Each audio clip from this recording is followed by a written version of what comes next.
إن الحمد لله نحمده ونستعينه ونستغفره ونعوذ بالله من شرور أنفسنا ومن سيئات أعمالنا من يهده الله فلا مضل له ومن يضلل فلا هادي له وأشهد أن لا إله إلا الله وحده لا شريك له وأشهد أن محمدا عبده ورسوله أما بعد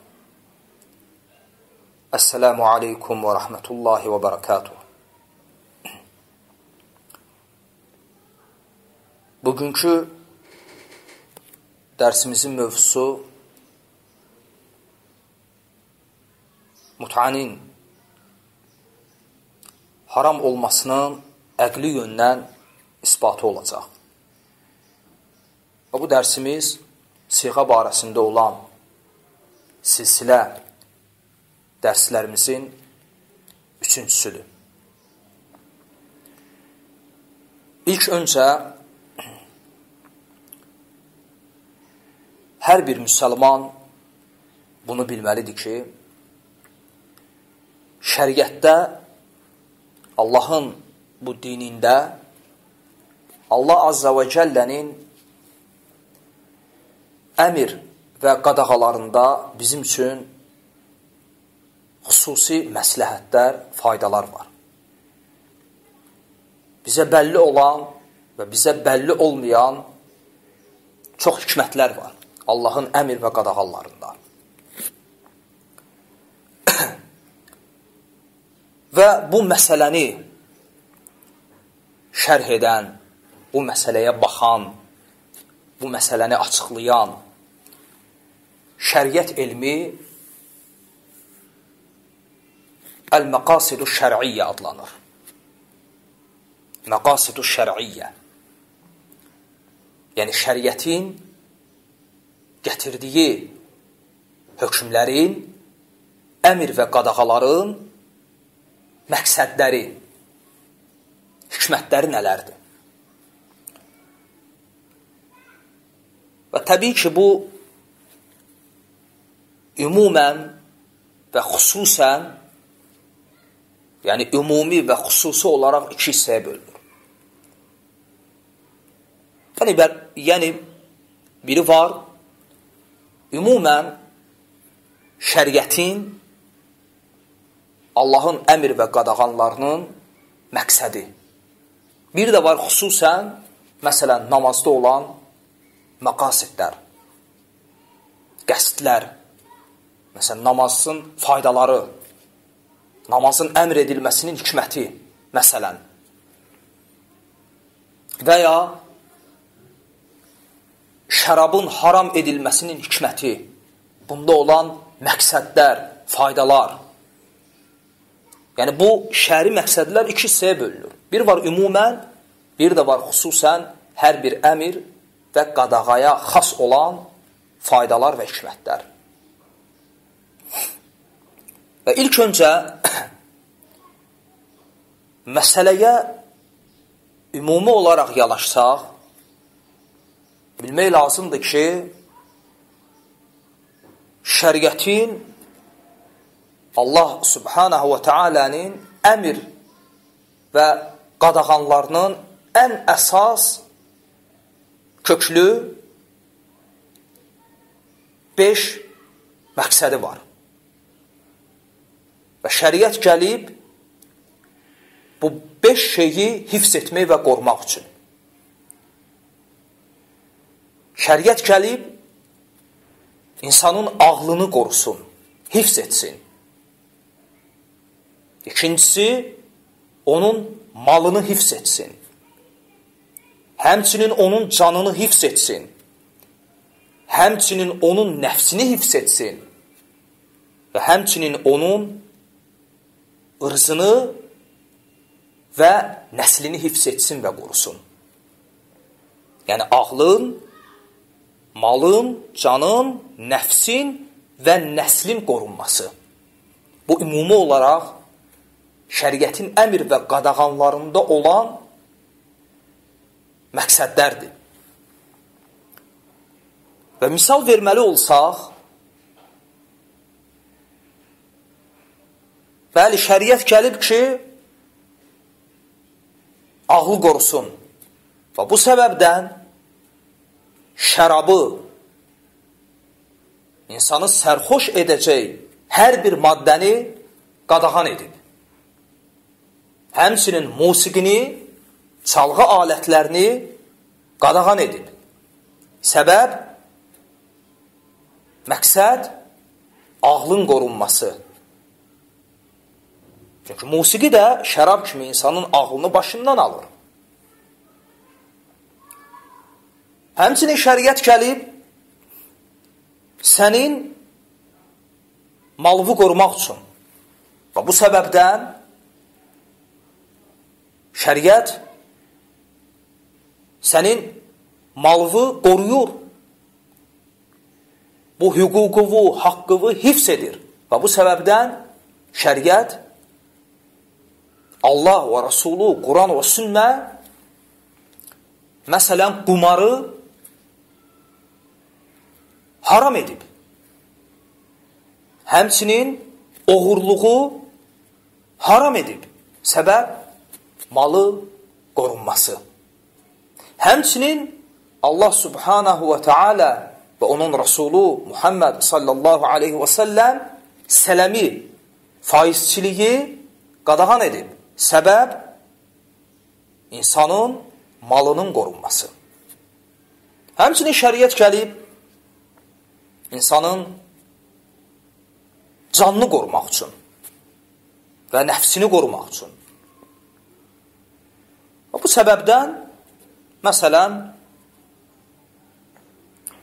şəriət haqsız yerə kiminsə öldürülməsini və ya kiməsə əziyyət verilməsini və ya hətta insanın özünün özünə intihar etməsini, özünün öz canına qəsd etməsini, özünün özünü öldürülməsini və özünün öz əli ilə təhlükəyə atılmasını qadağan edib. Səbəb insanın canını, həmçinin nəfsini hifz etmək. Və bu məqsədlərdən birisi də, yəni məqasıd-ı şər'iyyədən birisi də şəriətin insanın nəslini qoruması. Və şəriət gəlib ki, insanın ağlını, malını, canını, nəfsini hifz etdiyi kimi onun nəslini də hifz etsin. Onun nəslini qorusun. Və bu da insan üçün vacibdir. Ki, insanın nəsli itməsin. Nəsillər bir-birinə qarışmasın. Bilinsin ki, kim kimin belindən gəlib və kim kimin bətnindən çıxıb. Anası kimdir, atası kimdir, hansı nəslə mənsubdur. Və şəriət gəlib ki, həmçinin insanların nəsillərini hifz etsin. Və bu səbəbdən şəriət evliliyi, izdivacı əmr edib, buna təşviq edib və bunun əksinə zinanı haram edib. Bunun əksinə zinanı haram edib. Deməli, zinanın haramlığında əsas səbəb nədir? Zinanın haramlığında əsas səbəb və əsas səbəblərdən birisi nəsillərin itməsi, bir-birinə qarışması və kimin kimdən olduğunun bilinməməsidir. Və bu böyük müsibətdir insanlıq üçün. Kimin hardan gəldiyi, kimin hansı nəslə mənsub olduğu bilinmir. Anarxiya. Və bu səbəbdən şəriət izdivacı əmr edib. Evliliyi əmr edib və zinanı haram edib. Və lə təqrabuz zinə. Allah Azze və Cəllə buyurur, zinaya yaxın belə durma. Nəinki etmək, hətta yaxın belə durma. Yəni o şeyləri etmək ki, o sabah zinaya aparıb çıxaracaq. Və bununla yəni evliliyi, izdivacı əmr edib, zinanın qadağan etməsi ilə şəriət insanın nəslini də qorumuş olur. Məgər, sual verirəm, bu mutadə varmı? Siğədə varmı? Yəni, nəslin qorunması. Çünki şəriət gəlib ki, həmçinin nəsli qorusun. Şəriətin əmir və qadağanlarından çıxan faydalardan birisi də insanın nəslinin qorunmasıdır. Əmir, məsələn, Allah subhanahu ta'ala evliyə əmr edir. Qadağan, məsələn, zinanı qadağan edir və məqsəd nəslin qorunması. Həm bu əmirdə, həm bu qadağanda. Məgər siğədə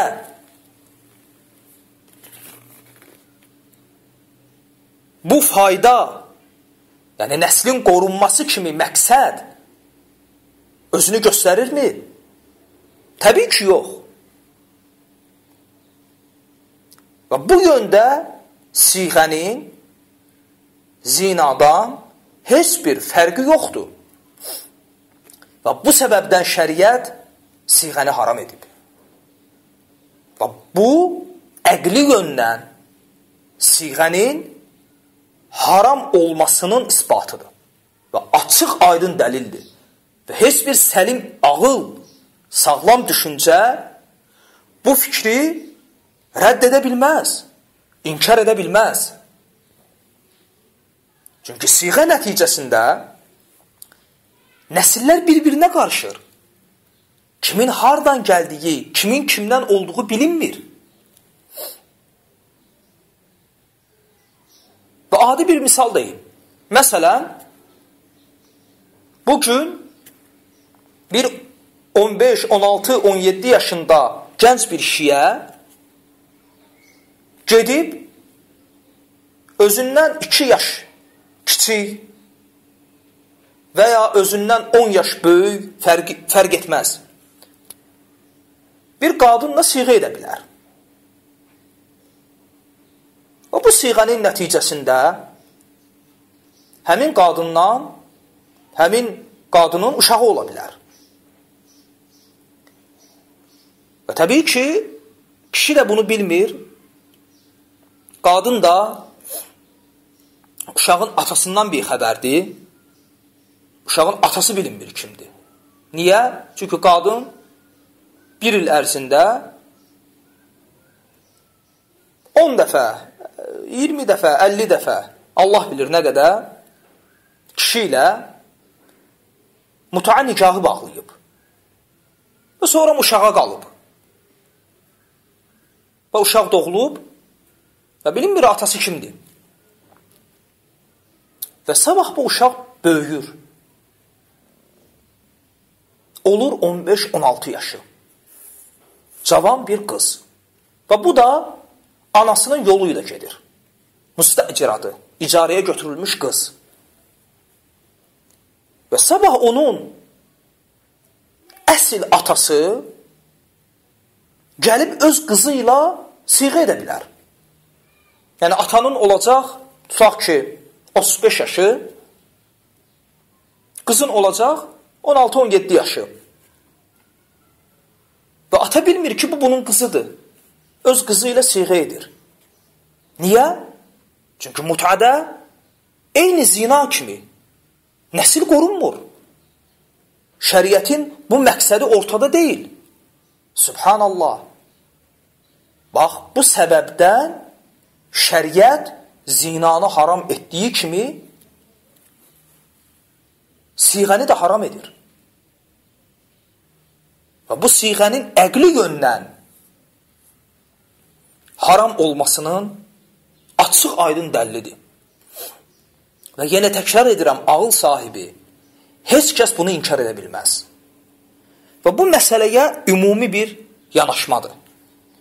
Və xüsusi bir yanaşmaya gəldikdə, ümumiyyətlə bilmək lazımdır ki, yəni evlilikdə, izdivacda şəriətin məqsədləri nədir? Yəni, izdivacda şəri məqsəd nədir? Allah subhanahu və teala'nın kitabında və Rasulunun sünnətində bu izdivaca, evliliyə insanları, gəncləri, cavanları təşviq etməsinin şəri məqsədləri nələrdir? Və ilk öncə bilmək lazımdır ki, ümumiyyətlə evlilik kovni və fitri bir sünnətdir. Allahın insanlar üzərində xəlq etdiyi kovni və fitri bir sünnətidir, hökmüdür.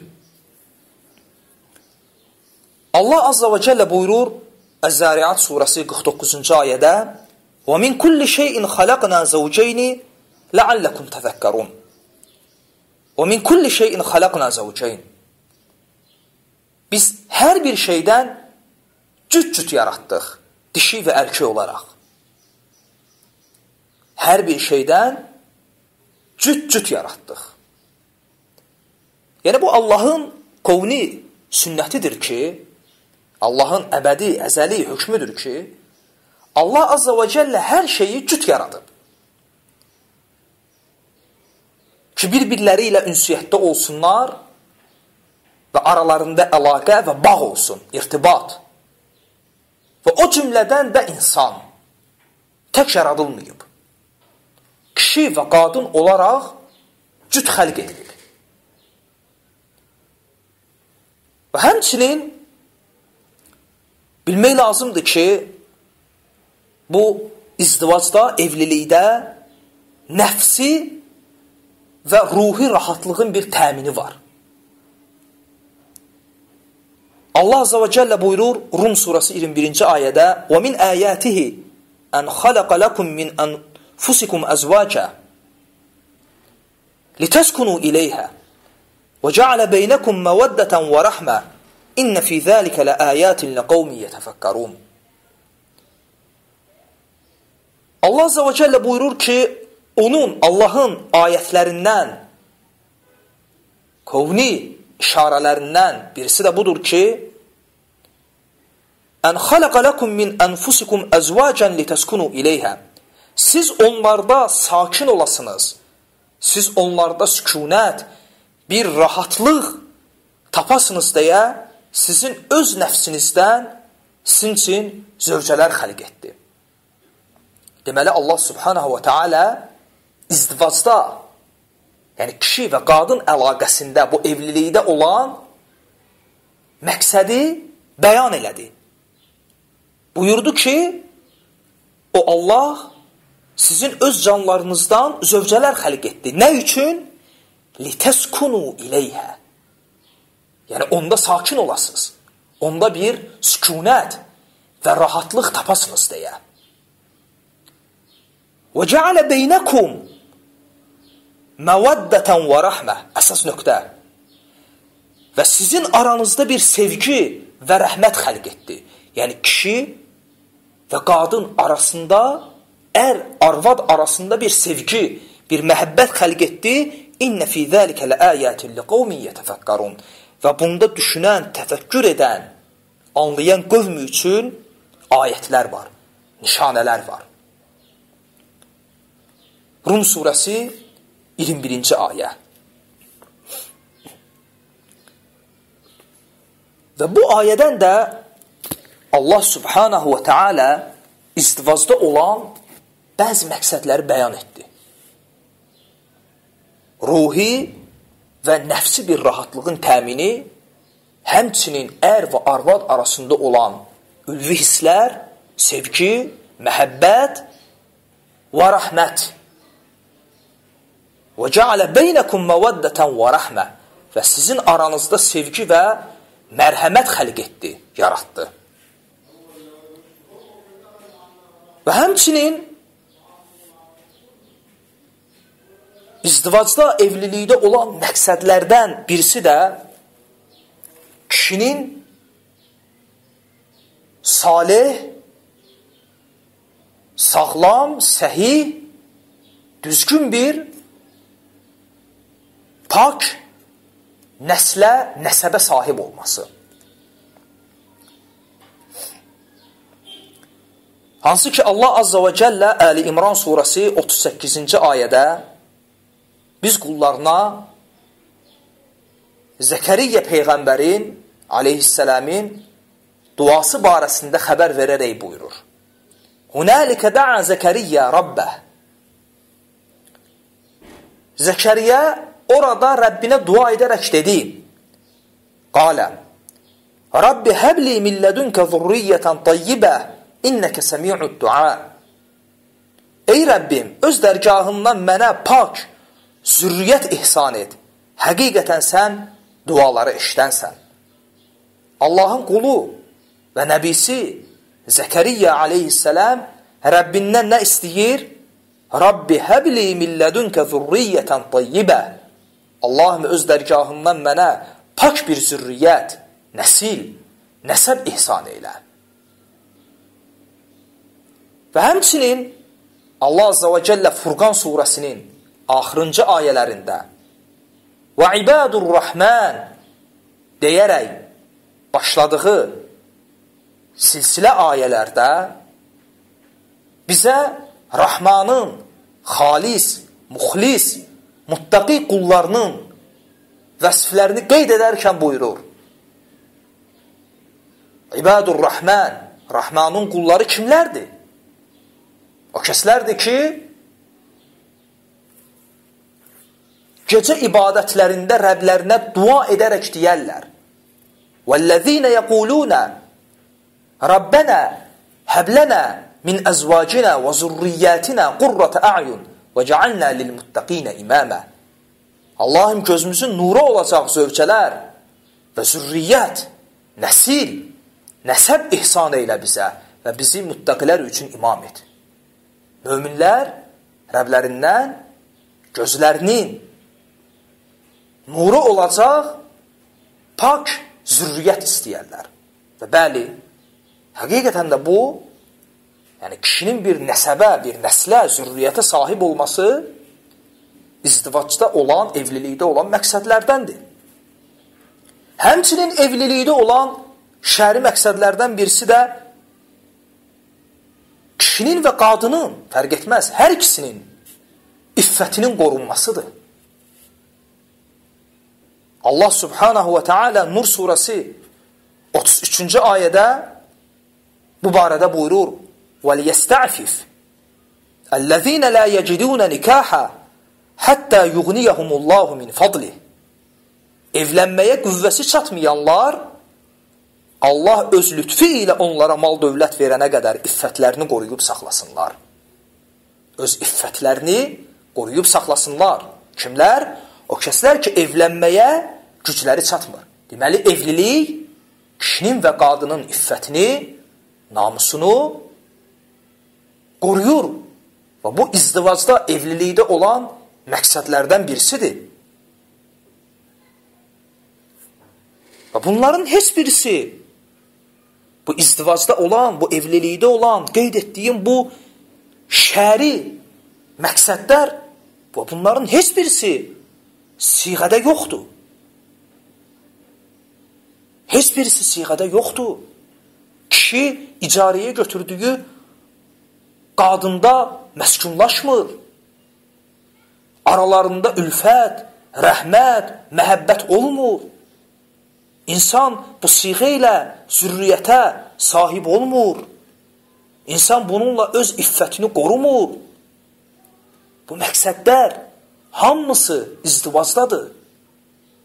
Allah Subhanahu və Teala buyurur ki, evlənməyə qüvvəsi çatmayan öz iffətini qoruyub səbr etsin. Allah Subhanahu wa Taala demir ki, evlənməyə gücü çatmayan gedib siğə etsin. Və Buxari və Müslimin ittifaqla nəql etdikləri hədisdə Allah Rasulü buyurur ki, ya məşərə şəbəb, ey gənclər, gənclərə xitabən, sizlərdən evlənməyə gücü çatan evlənsin. Fikir ver, sizlərdən evlənməyə gücü çatan qoy evlənsin. Niyə? Çünki evlilik kişinin və qadının dininin yarısını qoruyur. İffətini hifz edir. Və hədisin davamında Allah Rasulü buyurur ki, və evlənməyə gücü çatmayan oruç tutsun. Çünki bu onu qoruyar. Ona səbir verər. Allah Rasulü demədi ki, evlənməyə gücü çatmayan gedib siğə etsin. Çünki siğədə maddiyyata elə də ehtiyac yoxdur.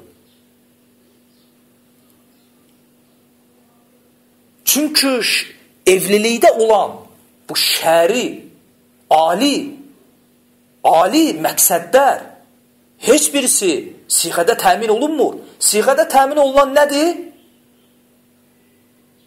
Şəhəvani və heyvani hisslərin ödənməsi. Və salam. Vallahi billahi və tallahi. Ağıl sahibi. Hər kəs bunu bilir. Hətta onlar özləri belə dilləri ilə bunu inkar etsələr də, qəribləri dillərinin inkar etdiyini isbat edir. Siğədə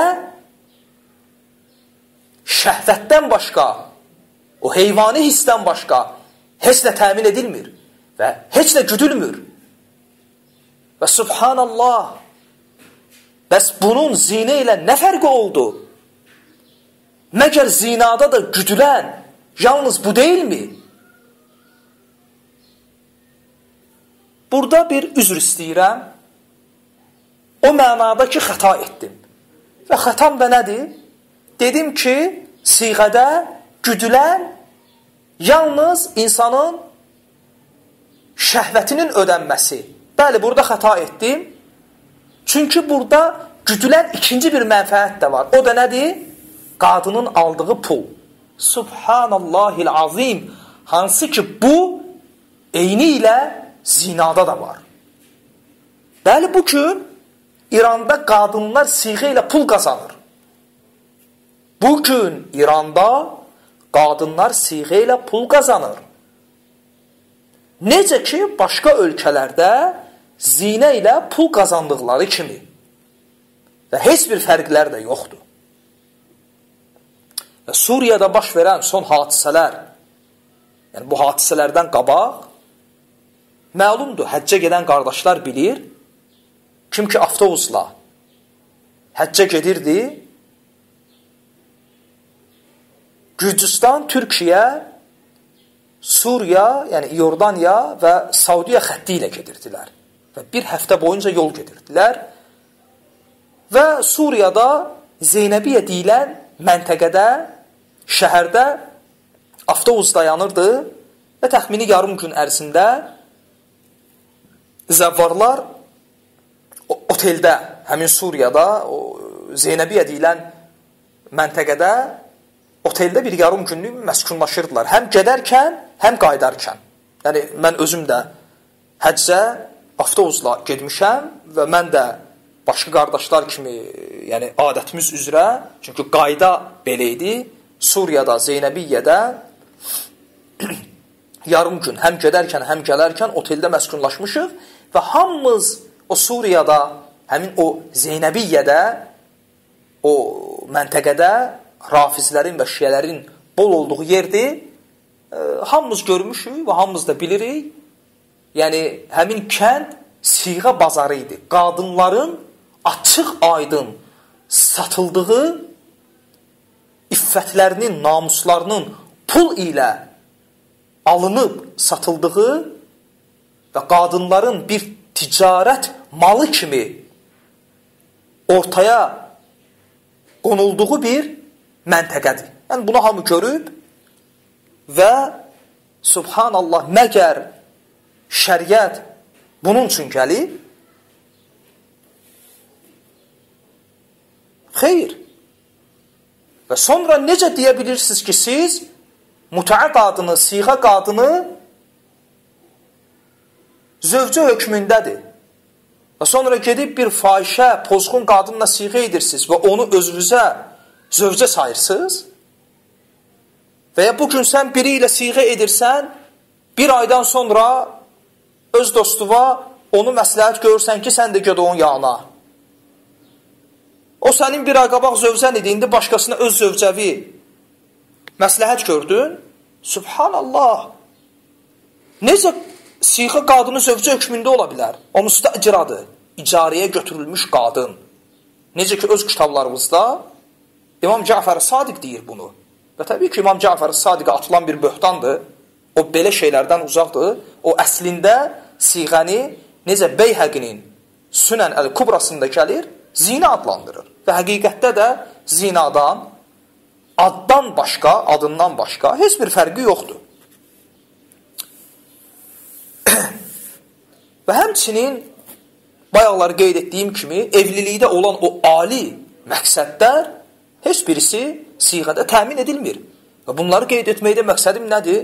Yəni bütün bunlar əslində siğənin əqli yöndən haram olduğunun isbatıdır. Yəni insan Quran və sünnədə olan dəlillərdən əlavə, onsuz da keçən birinci və ikinci dərsdə Quran və sünnədən olan dəlillərə toxunduq. Bu öz yerində. Fəqət məsələ bundadır ki, ağıl belə, mücərrəd ağıl belə siğənin haramlığını isbat etmək üçün kifayətdir.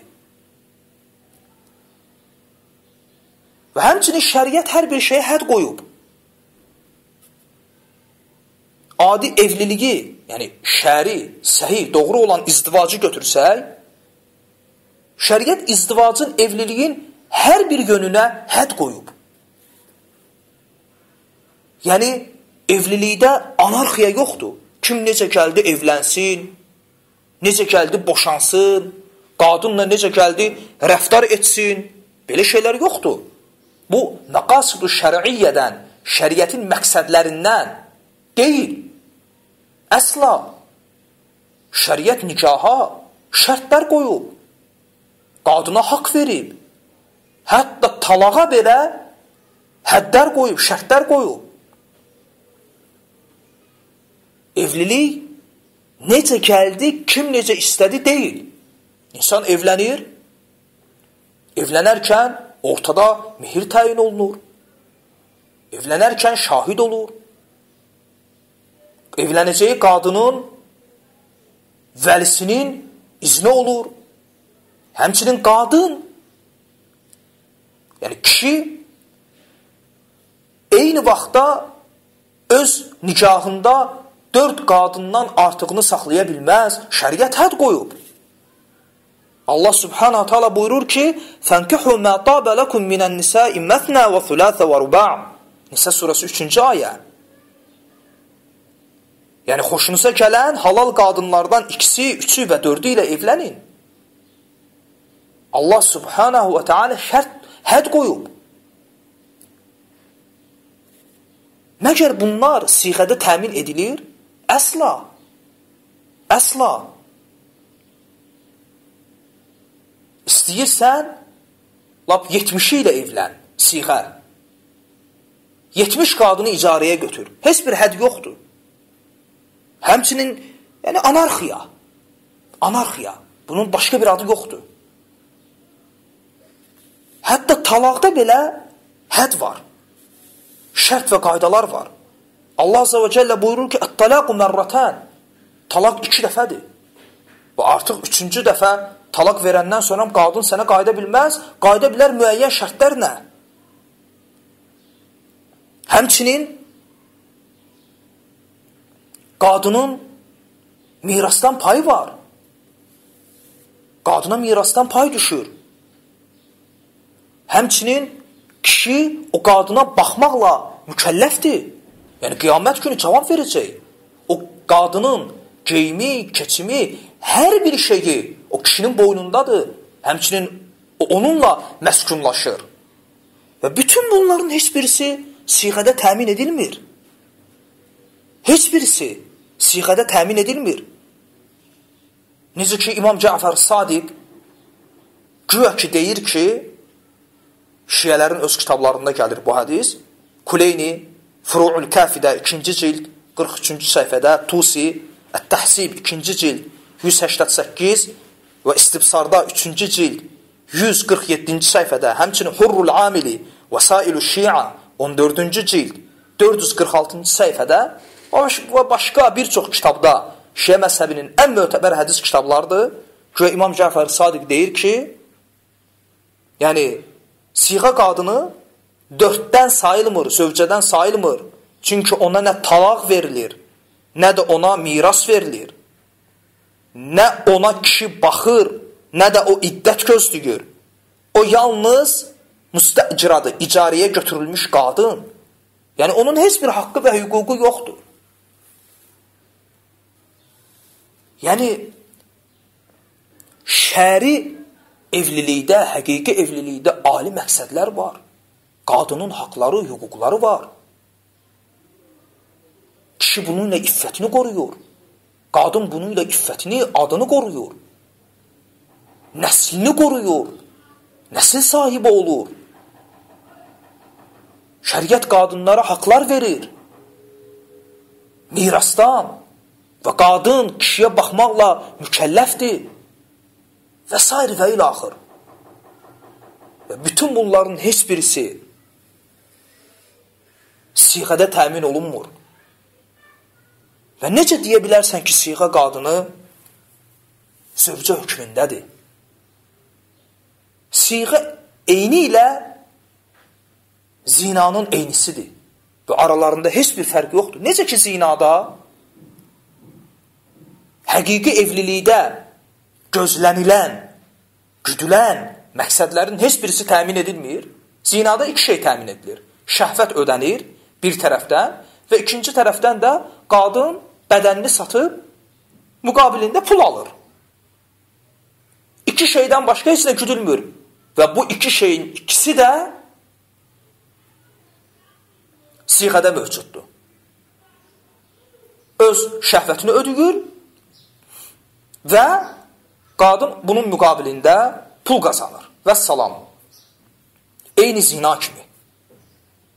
Yenə də təkrar edirəm. Bütün bu dedikləri əqli yöndən siğənin haram olmasının açıq aydın dəlilləridir.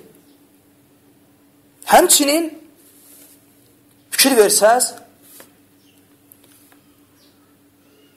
müsəlman bir kişi həqiqi evliliyə gələndə müşrik, məcusi bir qeyri-əhli kitab olan kafir bir qadınla və ya zinakar bir qadınla evlənə bilməz.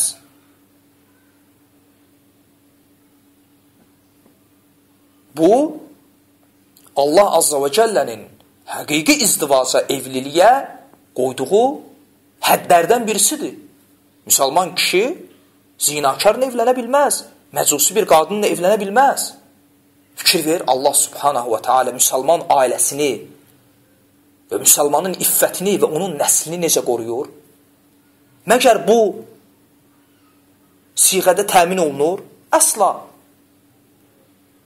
Necə ki, bu rafizlərin öz kitablarında gəlir, zinakar bir qadınla da, məcusi bir qadınla da siğə edə bilərsən. Yəni, heç bir hədd, heç nə yoxdur. Necə ki, Vəsail-ü Şiada 14-cü cild 462-ci səhifə 5-ci hədisdir və orada gəlir ki, İbn Sinan nəql edir bu rəvayəti ki, Əbu Abdullah, yəni İmam Cəfər As-Sadiq dedi ki, Lə bə'sə bir rəcul ən yətəməttə' bil-məcusiyyə. Yəni, bir kişiyə məcusi bir qadın ilə mutua etməsinə heç bir maniyə və problem yoxdur. Yəni, anarxiya. Eyni zinadakı kimi.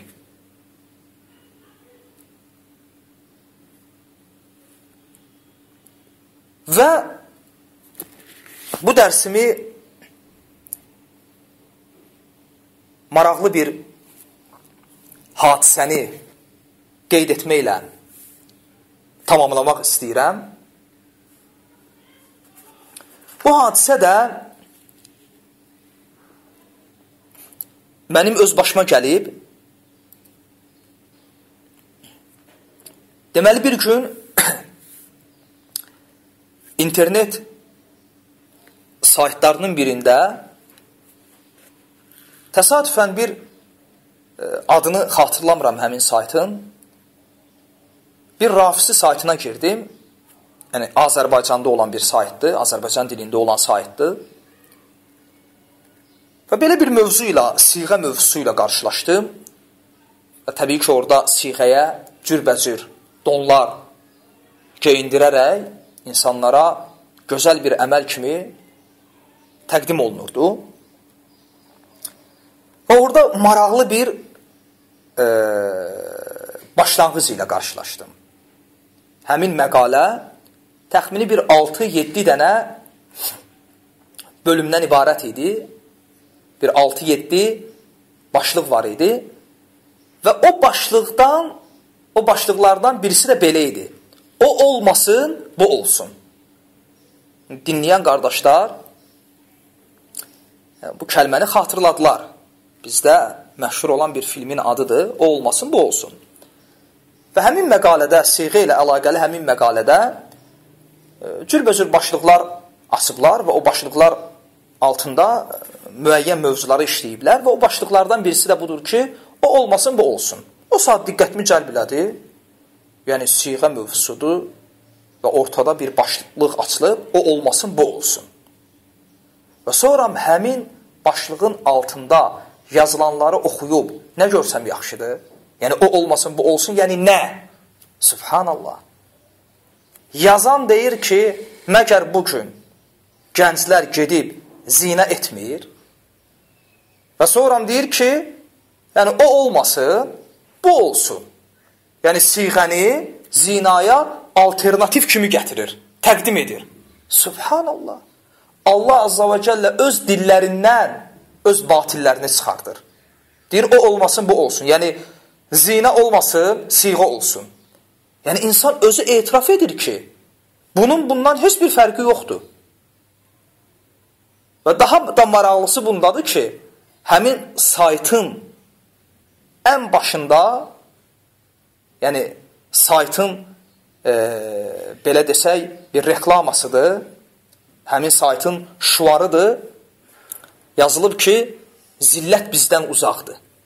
Necə zillət sizdən uzaqdır? Elə bu zillətin özüdür də, zinanı halallaşdırmışsınız. Zinaya şəriət donu geyindirmişsiniz. Və sonra yazırsınız ki, zillət bizdən uzaqdır. Bu elə zillətin özüdür. Bu elə zillətin özüdür. Və burada bəzi qardaşları, yəni, müəyyən şeylər təəccübləndirə bilər və kiminsə ağlına belə bir sual gələ bilər ki, yəni, məgər bütün bunları ağıl sahibi olan görmür? Və məsələ bundadır ki,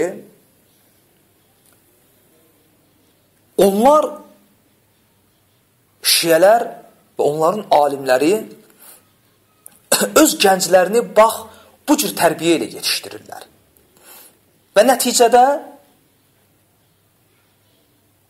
göz olur kör, qulaq kar, nə haqqı eşidir, nə haqqı görür və nə də haqqı deyə bilir. Və hətta səhv etmirəmsə, onlarda Şeyx Mufid belə bir kitabı var, risaləsi Fədailul Mut'a, siğənin fəzilətləri. Subhanallah. Xüsusi kitablar yazıblar.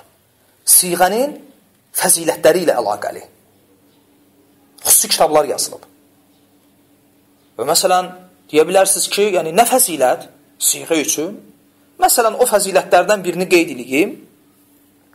Deməli, məruf, məşhur, ən etibarlı şiə alimlərindən Kəşəni Mənhəcil Qasidin adlı kitabında 365-ci səhifədə belə bir hədis nəql edir.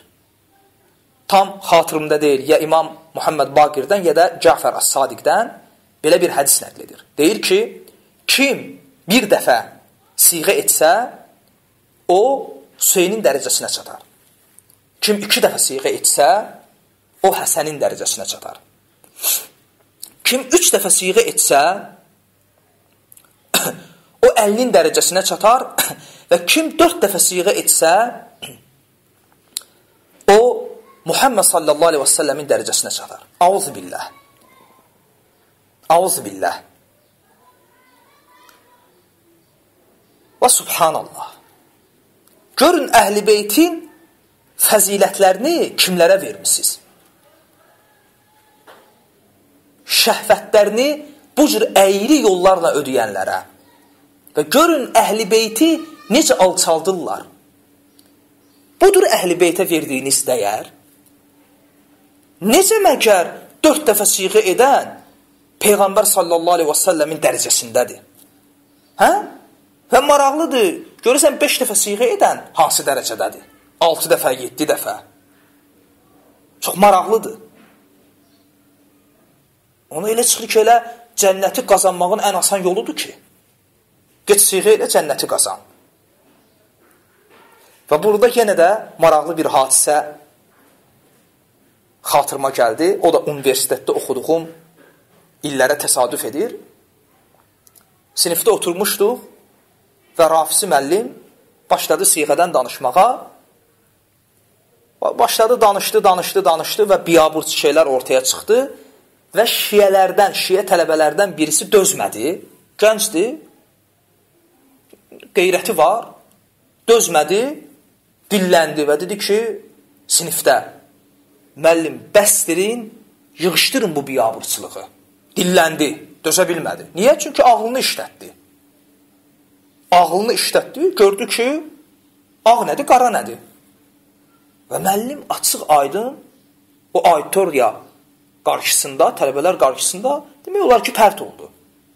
Və o biabırçılıqdan çıxmaq üçün və o tələbələri ələ almaq üçün başladı imamların adından hədislər nəql etməyə, öz kitablarından və indiyənəcən xatırımdadır. Və inanmıram ki, xatırımdan daha can bu çıxa, çox qəribə bir haldır və siğənin fəzilətləri ilə əlaqəli hədislər nəql edəndə həmçinin bu hədisi dedi. Dedi ki, hansısa imam, yəni öz kitablarında gəlir, deyib ki, kim ömründə bir dəfə siğə etməsə, cənnətin iyini duymayacaq. Subhanallah. Siğəni ediblər cənnətin açarı. Miftahul cənnə. Bizə görə cənnətin açarı tovhiddir. La iləhə illallah. Tovhid. Bunlara görə cənnətin açarı siğədir. Mut'a. Biabırçılıq. Və vallahi bu hədisi deyəndən sonra qayıtdı, dedi ki, kim indiyənəcən mut'a siğə etməyibsə, bunu şiə tələbələrə deyir, dərsdən sonra gedib cənnətin açarını əldə etsin. Yəni siğə etsin. Subhanallah. Yəni cənnəti qazanmaq bu cür bəsitdir. Nə qədər çox siğə etsən, o qədər də dərəcən ucalacaq. Ha, burada Xomeynin bir sözü yada düşür. Xomeyni tam xatırlamıram, kitablarının birisində deyir ki, bugünkü İranın gəncləri Peyğəmbər sallallahu aleyhi və səlləmin zamanında olan və Əlinin zamanında olan o müsəlman gənclərdən daha şərəflidirlər, daha fəzilətlidirlər. İranın gəncləri. Və təbii ki, o vaxtı bu sözü eşitəndə yəni təəccüblənirdim, çatmırdı Xomeynin bu sözünün mənası, qəsdi nədir bunu deməkdə. Amma indi əlhamdülillah çatır. Ola bilsin Xomeyni demək istəyib ki, yəni Peyğəmbər sallallahu aleyhi və səlləmin zamanında gənclər siğə etmirdi, həmçinin Əlinin dövründə. Amma bugün İran gəncləri o qədər siğə edir ki, yəni dırnaq arası şərəfə və fəzilətə nail olublar. Çünki onlarda artıq 4 dəfə siğə edən Peyğəmbər sallallahu aleyhi və səlləmin dərəcəsinə çatır və 4-dən artıq siğə edən barəsində artıq sən düşün. Və yəni bütün bunları ağıl sahibi insan heç vaxt qəbul edə bilməz. Və o səbəbdən böyük İraqın ən böyük şiə alimlərindən, müasir şiə alimlərindən birisi olan Musa Əl-Musəvi və sonra bu rafizlikdən tövbə edib. Əlhamdülillah, Allah rəhm eləsin ona. Allah günahlarını bağışlasın, dərəcəsini artırsın. Həqiqətən də bu rafizlikdən, bu xəbis əqidədən tövbə edib və tövbəsindən sonra Allah həmd olsun bir neçə silsilə kitab yazıb. O kitablarının birisi şiə və şiəçilik. Əş-şiə və təşəyyü adında bir kitabdır. Həmin kitabda siğə mövzusuna toxunur.